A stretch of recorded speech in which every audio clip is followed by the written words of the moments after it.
এই জিহাদকে ফার্জ করা হয়েছে। জিহাদ সম্পর্কে আমাদের সামনে যে চিত্র ভেসে ওঠে জিহাদের কথা শুনলেই, সেটা হচ্ছে এই জিহাদ মানেই হচ্ছে হাতের কাছে যা পাও, দা, খন্তা, শাবল, তাই নিয়ে ঝাঁপায় পড়ো, আর কাফের যে জায়গায় পাও টুকরা টুকরা করে শেষ করে দাও। এর নাম জিহাদ। এই কথা আমাদেরকে পাশ্চাত্যের লেখকরা তারা এভাবে চিত্রিত করেছে ইসলামের জিহাদকে। এটাকে ফার্সিতে বলা হয়েছে ওয়ালাকিন কালামদার কাফে দুশমন আস্ত। দুশমনের হাতে কলম ছিল, যেমন খুশি তেমন ইসলামের ইতিহাসকে তারা বিকৃত করেছে। জিহাদ এটি হারবের প্রতিশব্দ নয়, জিহাদ এটি এর প্রতিশব্দ নয়, জিহাদ এটি যুদ্ধের প্রতিশব্দ নয়। হারবুন মানে যুদ্ধ, ওয়ার মানে যুদ্ধ, আর আরবি জিহাদ মানে যুদ্ধ নয়। আরবিতে জিহাদের আবিধানিক এবং পারিভাষিক অর্থ হচ্ছে এই, ভালো করে বুঝুন। জিহাদ শব্দের আবিধানিক এবং পারিভাষিক অর্থ হচ্ছে এই যে যে কোনো উদ্দেশ্যকে সফলতার শীর্ষে পৌঁছে দেওয়ার জন্য যে প্রাণান্তকার প্রচেষ্টা চালানো হয়, ওই প্রচেষ্টার আরবি নাম হচ্ছে জিহাদ। এই আরবি নামটি কি? জিহাদ। আমি আল্লাহর দ্বীন কায়েম করতে চাই, এজন্য যে আল্লাহ পাক আমাকে যদি শক্তি দিয়ে থাকেন অর্থ খরচ করা, আমার যদি টাকা কড়ি থাকে, এই রাস্তায় টাকা খরচ করা হচ্ছে আমার মালি জিহাদ। এই রাস্তায় যদি আমি বক্তব্য রাখতে পারি, তো আমি যদি বলিষ্ঠ কণ্ঠে আল্লাহর দ্বীন কায়েমের সংগ্রামের পথে যদি কথা বলতে পারি, এটা আমার বক্তব্যের জিহাদ।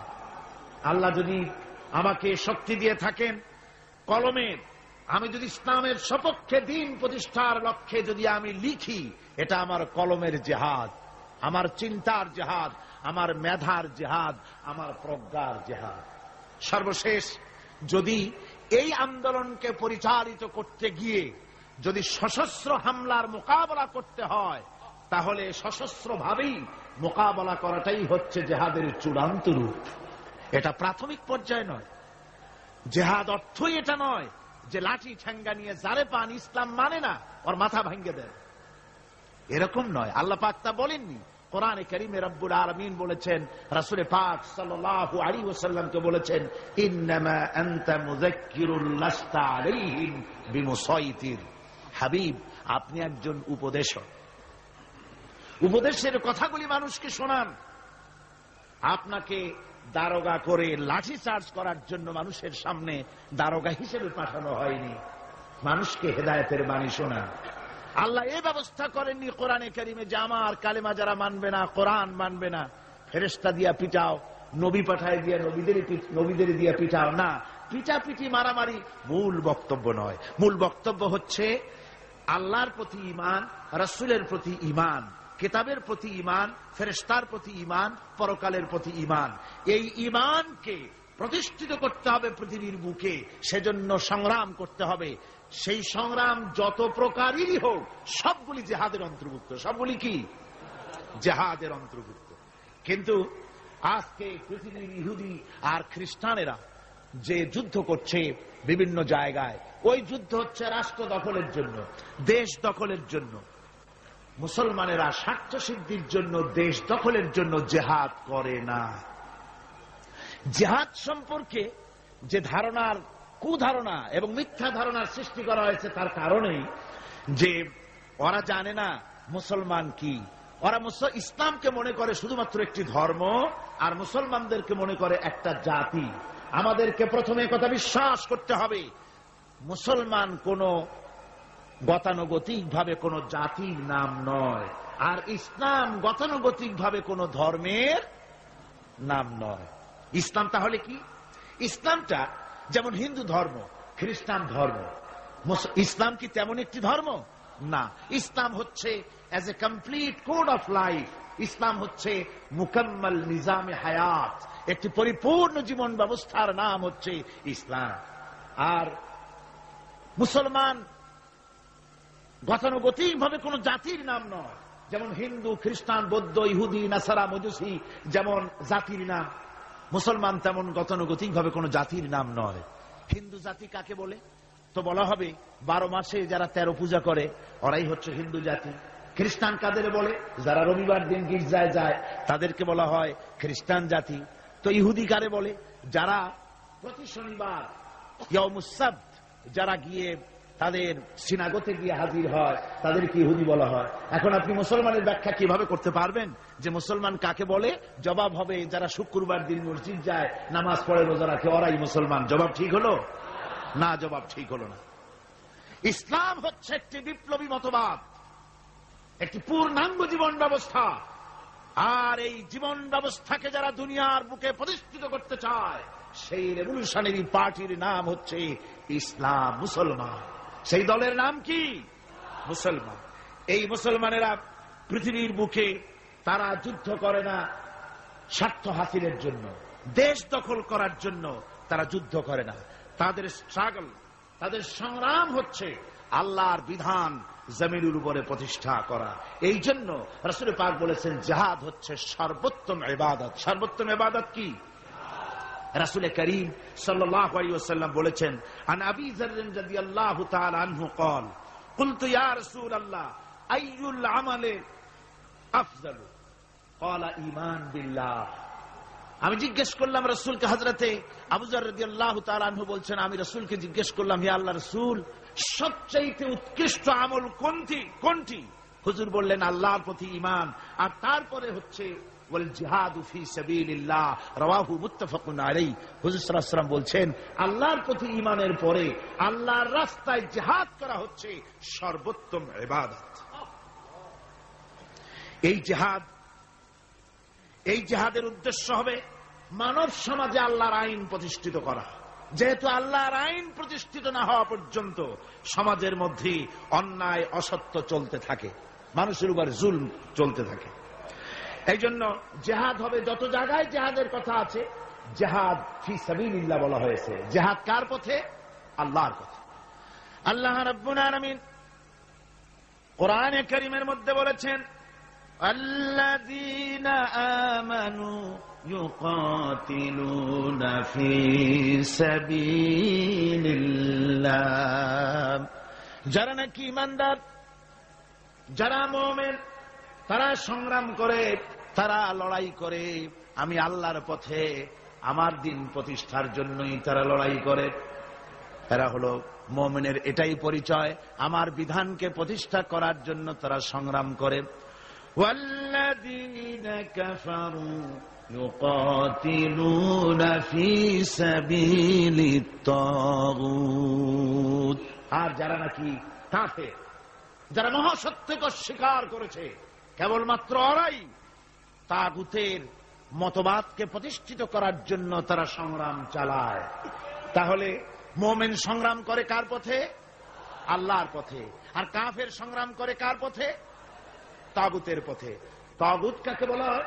তাগুত বলা হয় সেই শক্তিকে যে শক্তি শুধু নিজেই আল্লাহর আইন অমান্য করে বসে থাকে না, বরং অন্যদেরকেও আল্লাহর আইন অমান্য করতে বাধ্য করে। তাকে আরবিতে কি বলা হয়? তাগুত বলা হয়। এই জন্য নদীর মধ্যে পানি যখন প্রবাহিত হয়, নদীর দুইটা কুল আছে। কয়টা কুল? এই দুই কুলের সীমারেখা ঠিক রেখে পানি যদি প্রবাহিত হয় তখন বলা হয় যে পানি নদীর আইন কানুন মেনে চলছে। কিন্তু যখন দুকুল ছেপে পানি প্লাবিত হয়ে জনপদকে ডুবিয়ে দেয় তখন আরবিতে বলা হয় তগাল বাহার, অর্থাৎ সমুদ্রের মধ্যে, দরিয়ার ভিতরে সীমা লঙ্ঘনকারী শক্তির সৃষ্টি হয়েছে।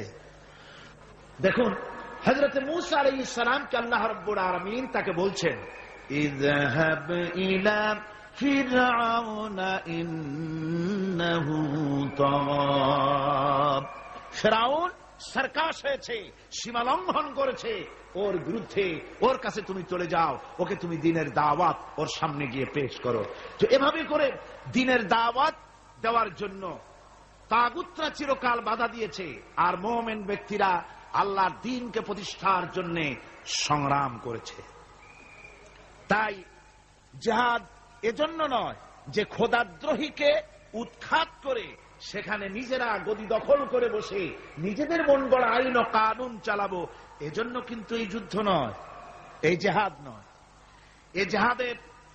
এই জেহাদকে এই জন্যই সর্বোত্তম ইবাদত করা হয়েছে, যেহেতু এই জেহাদ করে মানুষের উপর থেকে মানুষের প্রভুত্ব খতম করার জন্যই এই জেহাদ হবে। ইসলামের সর্বশ্রেষ্ঠ বিপ্লবী আহ্বান, এই কোরআনের মধ্যে যে বিপ্লবী আহ্বান জানানো হয়েছে, সে বিপ্লবী আহ্বান মুসলমানদের জন্য শুধু নয়, গোটা বিশ্ববাসীর জন্য। জেহাদটা কি জন্য শুনুন।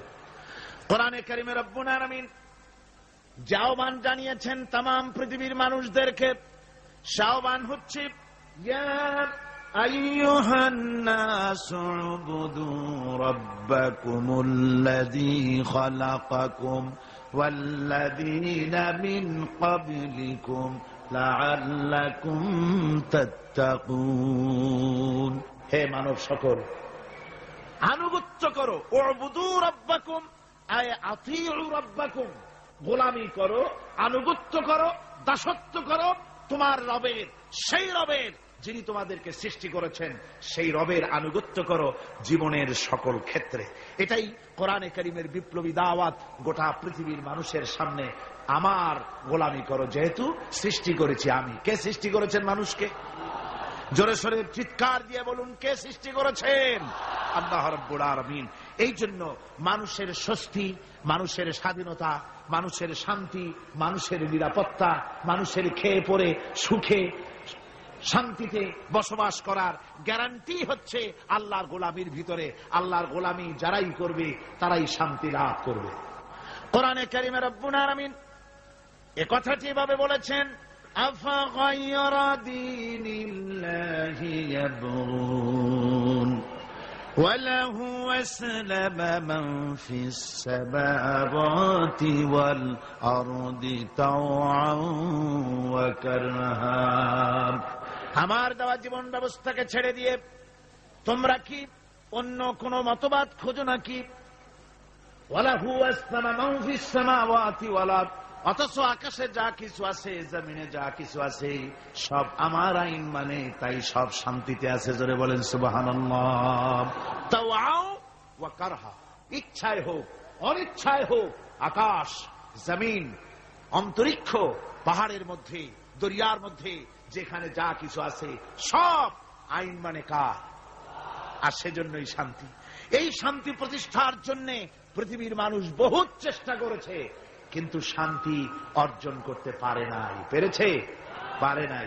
আমাদের দেশের রেডিও এবং টেলিভিশনে বিভিন্ন ধর্মগ্রন্থ পড়া হয়, তারপরে বলে বিশ্বের সকল সৃষ্টির মঙ্গল হোক, ওং শান্তি, ওং শান্তি। আমি বলেছি, এইভাবে কেউ যদি ওং ওং করতে করতে যদি একেবারে রক্তবমিও করে, তবুও শান্তি প্রতিষ্ঠা হতে পারে না। শান্তি প্রতিষ্ঠার জন্য এই পৃথিবীর বুকে মানুষের চেষ্টার কম নাই। মানুষ এই পৃথিবীতে শান্তি প্রতিষ্ঠার জন্য লিগ অফ নেশনস তৈরি করেছে, ইউনাইটেড নেশনস অর্গানাইজেশন তৈরি করেছে। পৃথিবীর মানুষ সেন্টো, সিয়াটো, ওয়ার্স, সার্ক, কত কিছু তৈরি করলো। আপনারা বলেন, শান্তিকে প্রতিষ্ঠা করতে পেরেছে? জোরে জবাব দিন, শান্তি প্রতিষ্ঠা করতে পেরেছে? পারে নাই। প্রথম বিশ্বযুদ্ধ হয়ে গেল। এই বিশ্বযুদ্ধের পর নিদারুণ ভাবে মানুষ ক্ষতিগ্রস্ত হলো, পৃথিবীর মানুষ। আর যাতে যুদ্ধ বিগ্রহ না হয় সেজন্য 1920 সনে লিগ অফ নেশনস তৈরি হলো। পৃথিবীতে আর যুদ্ধ যাতে না হয় সেই আকাঙ্ক্ষা নিয়ে এটা তৈরি করা হলো। কিন্তু লিগ অফ নেশনস কিছুই করতে পারল না। 1939 সনে শুরু হয়ে গেল সেকেন্ড গ্রেট ওয়ার, দ্বিতীয় বিশ্বযুদ্ধ। এই বিশ্বযুদ্ধ চলল 1939 থেকে 1945 সন পর্যন্ত, অর্থাৎ সুদীর্ঘ 6টি বছর পর্যন্ত দ্বিতীয় বিশ্বযুদ্ধ চলল। এই যুদ্ধে পৃথিবীর বিরাট ক্ষতি হয়ে গেল, অসংখ্য মানুষ মরল, কত কোটি কোটি মানুষ ক্ষতিগ্রস্ত হলো, বাড়িঘর ধ্বংস হলো, মানুষের নগর সভ্যতা, জনপদ বিধ্বস্ত হয়ে গেল। আর যাতে যুদ্ধ বিগ্রহ না হয় সেজন্য পৃথিবীর মানুষেরা তৈরি করলো ইউএনও, ইউনাইটেড নেশনস অর্গানাইজেশন, যাকে বলা হয় জাতিসংঘ। কি বলা হয়? এই জাতিসংঘ প্রতিষ্ঠা হয়েছিল কি জন্য? শান্তি প্রতিষ্ঠার জন্য। আপনারা বলেন জাতিসংঘ কি শান্তি প্রতিষ্ঠা করতে পেরেছে? জোরে বলেন, পেরেছে? পারে নাই। জাতিসংঘ হচ্ছে আজকের পৃথিবীর আমেরিকার একটা হাতের পুতুল। পুতুল নাচ যারা দেখেছেন, পুতুল যেমন মানুষের হাতে সুতা বাঁধা থাকে আর তাই দিয়া পুতুলের নাচায়, জাতিসংঘকে এভাবে আমেরিকা নাচায়। তাই আমরা দেখতে পাই ইসরায়েল যদি জাতিসংঘের কোন আইনকে, উপদেশকে, সাজেশনকে, কোন বিধিবিধানকে লঙ্ঘন করে তাহলে ইসরায়েলের উপর অ্যাকশন নেওয়া হয় না। ইরাক যদি জাতিসংঘের কিছু করলো তাহলেই সমস্ত বিমান নিয়ে আর তার নৌজাহাজ নিয়ে সমানে হামলা শুরু হয়ে যায়। দুনিয়ার সোমালিয়ার ভিতরে মারামারি তারাই লাগিয়েছে, বসনিয়ায় মারামারি ওরাই লাগিয়েছে। এখানে জাতিসংঘের কোনো ভূমিকা নাই। অর্থাৎ আমেরিকা যতটুকুন বলবে ততটুকুনই অগ্রসর হবে, যতটুকুন বলবে না ততটুকুন অগ্রসর হতে পারবে না। আমি দৃষ্টান্ত দিয়ে থাকি জাতিসংঘের এভাবে। জাতিসংঘের দৃষ্টান্তটা এমন যে এক লোক, তার বন্ধুর বাড়িতে আগুন লেগেছিল। তারপর সেই বন্ধু চিৎকার মেলতে বলছে, ভাইরা আমার বাড়ি তো আগুন লেগে গেল, ও আমার বন্ধুরা, আমার প্রতিবেশী, তোমরা যারা আছো তোমাদের হাতের কাছে যা আছে তাই নিয়ে আমার বাড়ির আগুন নিভায়ে দাও। বন্ধুর আত্মচিৎকার শুনে চতুর্দিক থেকে লোকেরা ছুটল। তার এক বন্ধু ছিল, তার ছিল দর্জির দোকান, টেইলার মাস্টার ছিলেন তিনি। তিনি দেখলেন বন্ধুর বাড়িতে আগুন লেগেছে, হাতের কাছে যা আছে তাই নিয়ে যেতে বলেছে। তো আমার পাশে তো কতগুলি কাপড়ের টুকরা ছাড়া কিছুই নাই। এক বস্তা কাপড়ের টুকরা নিয়ে ছুটলো আগুন নিভাবার জন্য। আরেকজনের ছিল রাইস মিল, তার ছিল অনেক তুষ তার মিলে, 2 বস্তা তুষ নিয়ে ছুটলো আগুন নিভাতে। আরেকজনের ছিল পেট্রোল পাম্প, 2 পেট্রোল নিয়ে তিনি ছুটলেন। আরেকজনের ছিল শুকনা কাঠের দোকান, 1 ট্রাক শুকনা কাঠ নিয়ে ছুটলেন।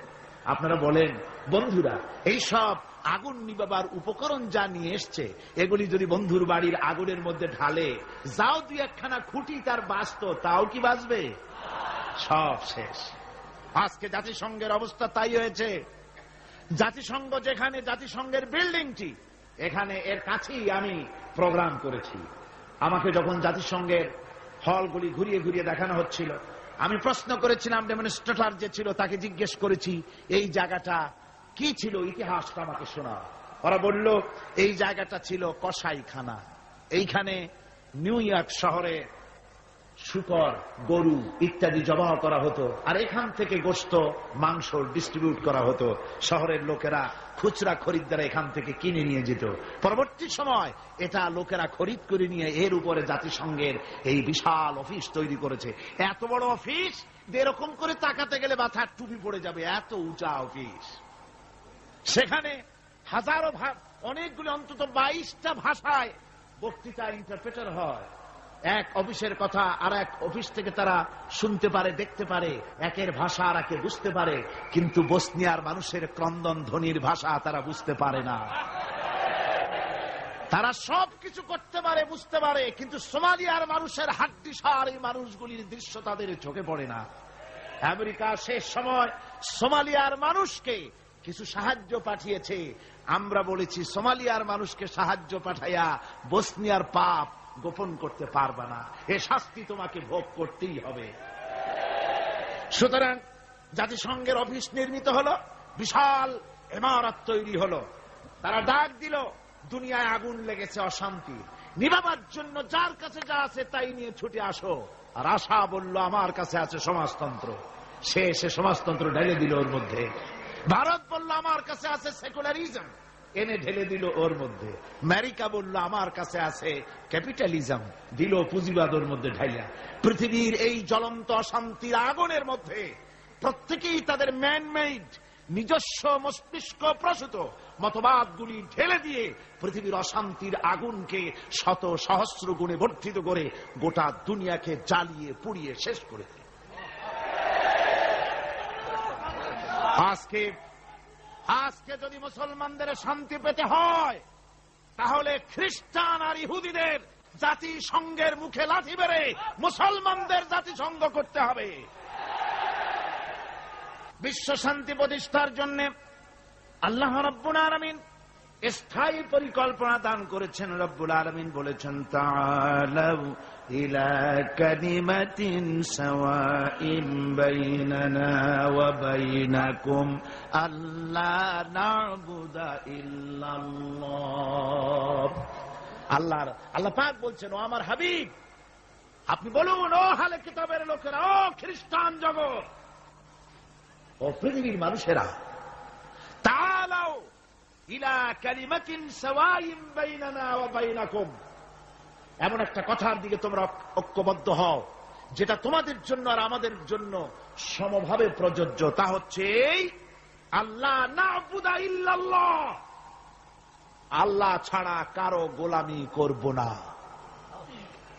আমেরিকার গোলামি নয়, রাশিয়ার গোলামি নয়, ফ্রান্স এবং ব্রিটেনের গোলামি নয়, ভারতের গোলামি নয়, গোলামি হবে আল্লাহ সুবহানাহু ওয়া তাআলা। এরই মধ্যে শান্তি নিহিত। শান্তি কোথায় নিহিত? আল্লাহর গোলামির মধ্যেই, এরই মধ্যেই শান্তি নিহিত। ওয়ালা নুশরিকা বিহি শাইআ, আর আল্লাহর শক্তির সাথে কোন জিনিসকে আমরা অংশী স্থাপন করব না। আর পরস্পরকে আমরা প্রভু বলে মেনে নেব না আল্লাহ ছাড়া। এটাই হলো শান্তির পরিকল্পনা। তিনটা আল্লাহ তিনটা পরিকল্পনা দিলেন। কয়টা দিলেন? একই পরিকল্পনার তিনটে দিক। এক, আল্লাহর গোলামি, আল্লাহ ছাড়া কারো গোলামি করা যাবে না, আল্লাহর সাথে কাউকে অংশী স্থাপন করা যাবে না। ওয়ালা ইয়াত্তাখিযা বা'দুনা বা'দান আরবাবান মিন দুনিল্লাহ, আর আল্লাহ ছাড়া কাউকে প্রভু বলে মানা যাবে না। আল্লাহ ছাড়া কাউকে সুপার পাওয়ার বলে আমরা মানি না। সুপার পাওয়ার আকাশে জমিনে একজনই আছেন, তার নাম কি? জোরে বলেন, তার নাম কি? ওই আল্লাহ রাব্বুল আলামিন বলেছেন, ইনিল হুকমু ইল্লা লিল্লাহ, হুকুম আইন একমাত্র আল্লাহরই চলতে পারে, মানুষের উপরে আর কারো না। আলা লাহুল খালকু ওয়াল আমর, সৃষ্টি যার, আইন চলবে সেই আল্লাহ রাব্বুল আলামিনের। মানুষের এই কথা কেন আমাদের মাথার মধ্যে ঢোকে না? আমাদের মাথার মধ্যে এই কথা আসা দরকার। এই পৃথিবীতে কই একটা গরু তো আর একটা গরুর আইন মানে না। লক্ষ্য করেন, মাঠে ময়দানে যে বড় বড় গরু আছে, যে গরুটার শিং মোটা, স্বাস্থ্য মোটা, সেই গরু সে বলে নাকি যে এর মধ্যে দুর্বল যত গরু আছে কেউ নড়তে পারবে না, আমার হুকুম মেনে চলতে হবে। আর সমস্ত ছোট গরুরা ভয়েস চোটে জড়সড় হইয়া ঘাস খাওয়া বাদ দিয়া মাঠের এক কোনায় গিয়ে দাঁড়ায় রয়েছে, এরকম দেখা গেছে কখনো? একটা গরু আর একটা গরুর আইন মানে না, একটা গাধার আইন মানে না, একটা ব্যাঙ ছোট্ট প্রাণী, সেই ব্যাঙও আর একটা ব্যাঙের আইন মানে না। ভাদ্র মাসে, শ্রাবণ মাসে যখন বৃষ্টি পড়ে, তখন বড় ব্যাঙটা সে বলে না যে ছোট ব্যাঙেরা একটা টু শব্দ করতে পারবি না, যত গ্যাং ওর গ্যাং আমিই করব। আর সব ব্যাঙেরা ভয়েস চড়ে চুপ হয়ে গেছে, এরকম হয়েছে কখনো? মুসলমান ভাইয়েরা, একটা গাধার আইন মানে না, একটা কুত্তার আইন মানে না, একটা ব্যাঙের আইন মানি না। তুমি মানুষ হয়ে আর একটা মানুষের তৈরি করা আইনের সামনে কি করে মাথা নত করো? এটা শিরকুন আযীম।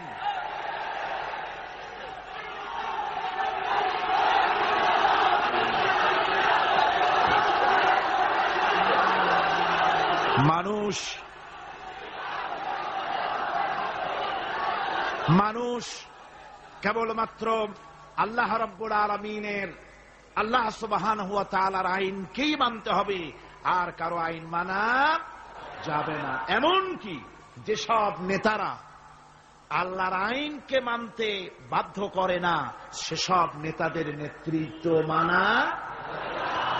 আল্লাহ রাব্বুল আলামিন কোরআনে কারীমের মধ্যে বলেছেন, ওয়ালা তুতিউ আমরাল মুসরিফিনা আল্লাযীনা ইউফসিদুনা ফিল আরদি ওয়ালা ইউসলিহুন। আল্লাহ পাক বলেন, ওই সব নেতাদের, আনুগত্য মোটেও করো না যারা নাকি জমিনের উপরে বিপর্যয় সৃষ্টি করে, ফাসাদ সৃষ্টি করে, আর সংশোধনমূলক কোনো কাজ করে না। ওই সব নেতাদের কোনো কথা তোমরা মেনো না, তাদের অনুসরণ করো না। আইন মানা তো দূরের কথা, ওদের আনুগত্যও করো না। আল্লাহ পাক আরো বলেছেন, আলা লানাতুল্লাহি আলায যালিমিনা আল্লাযীনা ইয়াসুদ্দুনা আন সাবিলিল্লাহি ওয়া ইয়াবগুনাহা ইওয়াজা। আল্লাহর লানত, আল্লাহর অভিসম্পদ ওই সব নেতাদের উপরে যারা নাকি আল্লাহর সহজ রাস্তাকে জটিল এবং বক্র করে দেয়, যারা আল্লাহর আইন মানুষকে মানার ব্যাপারে বাধ্য করে না, বরং আল্লাহর আইন মানুষ যাতে না মানে সেই চেষ্টাই যারা করে। আল্লাহর রাস্তায় ওয়াসুদ্দুন আন সাবিলিল্লাহ, আল্লাহর রাস্তায় যারা ইসলামী আন্দোলনের সামনে, আল্লাহর দ্বীনের সামনে যারা প্রতিবন্ধকতার সৃষ্টি করে, আল্লাহ বলেন তাদের উপরে আল্লাহর লানত, তাদের উপরে আল্লাহর কি লানত। এই জন্য কোরআনে কারীম বলছে এই সমস্ত নেতৃত্ব খোদা বিরোধী নেতৃত্ব, আল্লাহদ্রোহী নেতৃত্ব যেখানেই প্রতিষ্ঠিত হয় সেখানে তারা দুইটা কাজ করে। যেখানে ইসলাম থাকে না সেখানে তারা যদি ক্ষমতা দখল করে দুইটা কাজ করে। কয়টা কাজ? কোরআনে রব্বুল আলামিন কোরআনে কারীমে বলেছেন, ইন্নাল মুলুকা ইযা দাখালু ক্বরিয়াতান আফসাদুহা ওয়া জাআলু আইজ্জাতা আহলিহা আযিল্লা ওয়া কাযালিকা ইয়াফআলুন। আল্লাহ রাব্বুল আলামিন বলেন, এই ধরনের লোকেরা যখন কোন জনপদের মধ্যে প্রবেশ করে, যাদের মন মগজের মধ্যে আল্লাহ নাই, রসুল নাই, দ্বীন নাই, ঈমান নাই, এই চরিত্রের লোকেরা যখন কোন দেশকে দখল করে বা ক্ষমতায় যায়, তখন তারা দুই দফা কাজ করে। কয় দফা? দুই দফা কাজ করে। তার একটা দফা হলো তারা সেই সমাজের ভিতরে সম্মানিত লোকগুলিকে বেইজ্জত করে, লাঞ্ছিত করে, আর সমাজের ভিতরে ফাসাদ বরপা করে দেয়। বাস্তব কিনা বলে? এই বাস্তবতা কি সন তারিখ দিয়ে বুঝাই দেওয়া লাগবে আপনাদেরকে? মানুষেরা আল্লাহ রাব্বুল আলামিন সাফ করে বলছেন, এরা যখন ক্ষমতায় যায় দুই দফা কাজ করে। দেশের সম্মানিত লোকগুলিকে বেইজ্জত করে দেয়, তারা লাঞ্ছিত করে, আর সমাজের মধ্যে বিপর্যয় ফাসাদ সৃষ্টি করে দেয়। মারামারি, কাটাকাটি, ব্যাংক লুট, মানুষ হত্যা, চতুর্দিকে ত্রাস সৃষ্টি করে তারা।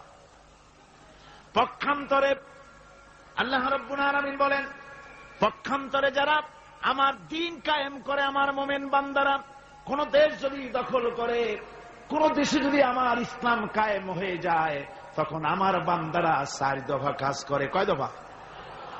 আল্লাযীনা ইম্মাক্কান্নাহুম ফিল আরদ আকামুস সালাত ওয়া আতাউয যাকাত ওয়া আমারু বিল মারুফ ওয়া নাহাউ আনিল মুনকার।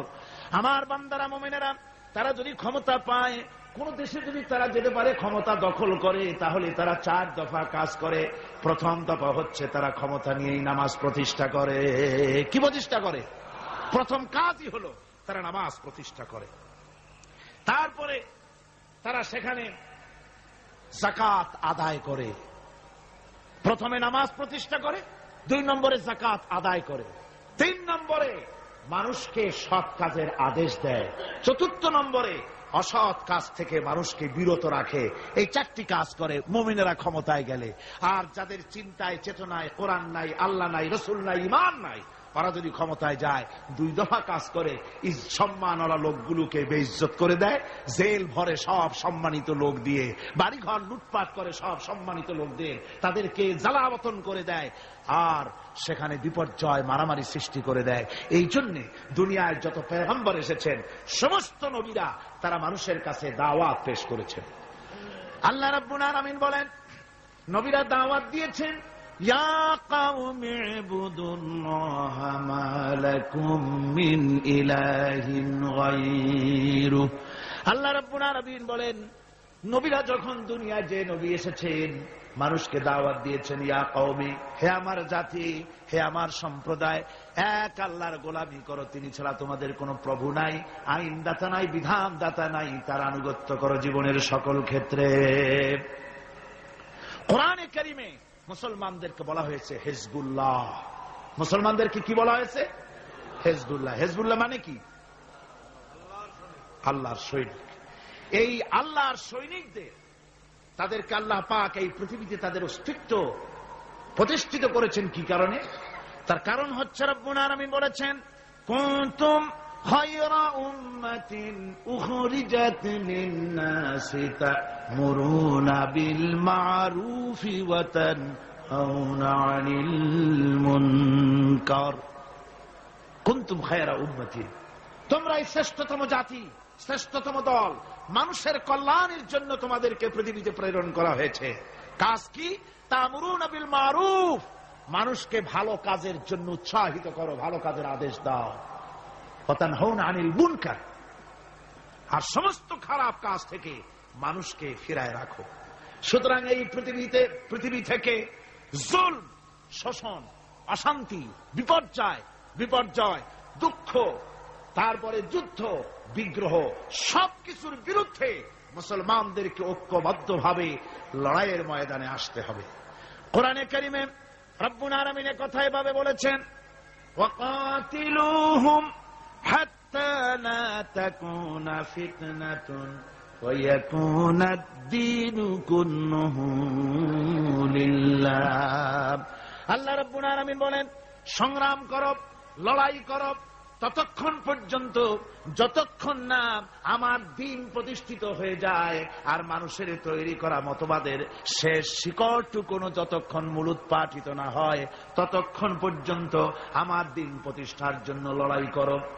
ও মুসলমানেরা, যারা মুসলমান এই লড়াই, এই জিহাদের দায়িত্ব যদি গ্রহণ না করে, মুসলমানেরা যদি ঈমানের এই দায়িত্ব কবুল না করে, আল্লাহর দ্বীন প্রতিষ্ঠার জন্য যদি সংগ্রাম না করে, রব্বুল আলামিন বলেন, ইল্লা তাফআলুহু তাকুন ফিতনাতুন ফিল আরদি ওয়া ফাসাদুন কাবীর। ইল্লা তাফআলুহু, যদি তোমরা তা না করো, তাহলে মনে রেখে দিও বিরাট বিপর্যয়, ভাঙন, মুসিবতের সম্মুখীন তোমাদের হতে হবে পৃথিবীর মুসলমানেরা। আজ আমরা এই দায়িত্ব পালন করছি না বলে আমাদের সামনে এই বিরাট মুসিবত এসেছে বিশ্ব জুড়ে, ঠিক কিনা কর? আমার এতক্ষণের আলোচনার দ্বারা একথা আমার মনে হয় আপনারা বুঝতে পেরেছেন যে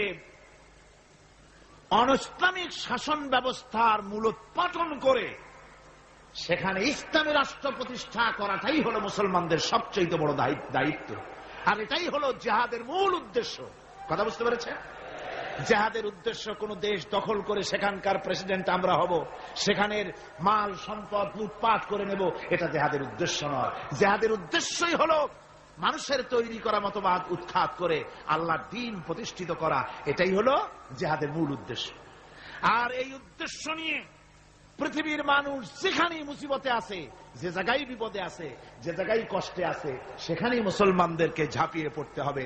রাসূলুল্লাহ বলেছেন, পৃথিবীর সমস্ত মুসলমানেরা হচ্ছে কাজাসাদিন ওয়াহিদ, একটা বডির মতো। মুসলমান কি? একটা শরীরের মতো। তার পায়ের তলায় কাটা ফুটলে মাথায় খবর হয়, মাথায় কাটা ফুটলে পায়ের তলায় খবর হয়।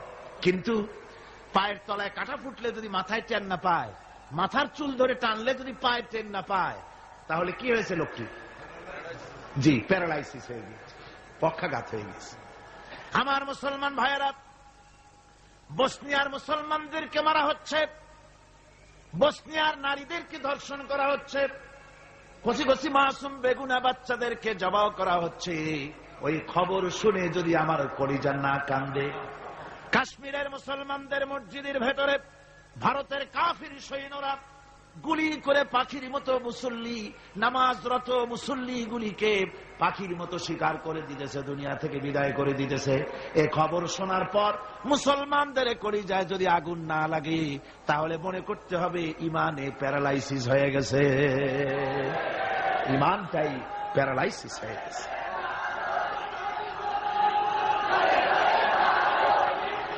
আমার আল্লাহ রাব্বুল আলামিন কোরআনে কারীমের মধ্যে পরিষ্কার বলেছেন, ওয়ামা লাকুম লা তুকাতিলুনা ফি সাবিলিল্লাহ والمستضعفين من الرجال والنساء والبلدان الذين يقولون ربنا أخرجنا من هذه القرية الظالم أهلها وما لكم কি হয়েছে তোমাদের লা তুকাতিলুনা ফি সাবিলিল্লাহ আমার রাস্তায় কেন সংগ্রাম করো না, কেন লড়াই করো না? ওয়াল মুস্তাদাফিন মিনার রিজাল, যেখানে নিপীড়িত, নিগৃহীত, আবাল বৃদ্ধ বনিতা, পুরুষ, নারী, কচি কচি শিশু নির্যাতনে অতিষ্ঠ হয়ে আমার দরবারে ফরিয়াদ করে বলছে, আয় আল্লাহ, এই জালিমের জনপদ থেকে আমাদেরকে মুক্ত করো। এভাবে যখন কান্দে, ও মুসলমানেরা, তোমাদের কি হলো? তোমরা কেন ঝাঁপিয়ে পড়ো না তাদের সপক্ষে? কেন লড়াই করো না? ভাইরা আমার, সারা বিশ্ব জুড়ে মুসলমানদের উপরে নির্যাতন চলছে। এই নির্যাতনের বিরুদ্ধে মুসলমানদেরকে ঐক্যবদ্ধ হতে হবে দ্বীন প্রতিষ্ঠা করার জন্য। দ্বীন যদি প্রতিষ্ঠিত হয় তাহলে নির্যাতন বন্ধ হয়ে যাবে, শয়তানি, বদমাশি সব বন্ধ হয়ে গিয়ে সুখ এবং শান্তি প্রতিষ্ঠিত হবে। এই জন্য ইসলামে জিহাদের স্তর সম্পর্কে বলা হয়েছে। রাসূল পাক সাল্লাল্লাহু আলাইহি ওয়াসাল্লাম বলেছেন, ফামান জাহাদাহুম বিয়াদিহি ফাহুয়া মুমিন ওয়া মান জাহাদাহুম বিলিসানিহি ফাহুয়া মুমিন ওয়া মান জাহাদ